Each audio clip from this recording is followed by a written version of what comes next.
Okay, so coming up now, we have the reserve males. So what teams we've got, Georgie? We've got the Palm Beach Paddocks, the Monavale Milk and Alley 2, Stockton Step Brothers, McMaster's Fat Dads, Coogee Sons, and the South Curl Lambs. We've got a few sweeps doubling up again, so this will be their third final straight up. And we're off. Who's going to get out in front? McMaster's absolutely having a crack off the beach. Love to see that. Hang on a second. These guys are the reserve. Look at the power in them. I can't believe how quick these boats are actually going. Getting airtime over these little whitewashers. I can't wait to see when they get to some bigger waves.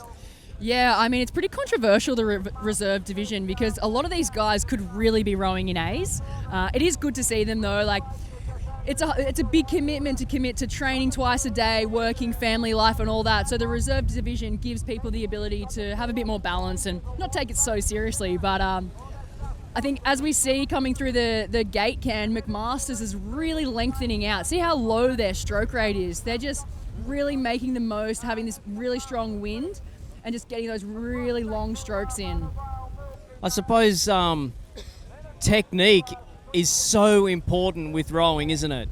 Yeah, I mean, from my experience in surf boats and now in the stillwater world, technique is 90%. You know, you can do all the training in the world, but if you're not rowing the boat well, then the boat's not going to move.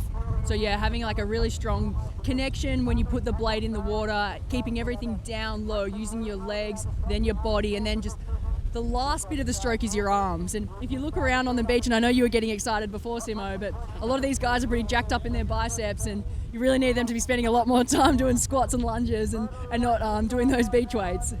Well, as I'm sure you all seen from the intro, I work out. Yeah, I mean, these little chicken legs say something else. I just miss out on leg day, all right? My guns are huge. Here we go. They got to the can, and what an even race. So we got two around in front. The others quite haven't got to the turn can. Yeah, Palm Beach definitely turned first there, and the boat in Alley 3 took second. So we'll just we've seen all day, like when boats come in, you don't know where they're going to be coming over the line. Like, you got the waves there that can make a big difference. It'll be a pretty short race coming in. Well, Georgie, how is it? As soon as they turn and they have the wind going with them, they almost get a turbo boost. They are hammering back to shore now. Already they're back through the gate and looking at picking up a wave. Yeah, to me it looks like it's a 2-minute race out and a 1-minute race back in, which is kind of ideal, actually. You certainly get a bit of a surge when you get waves and wind behind you.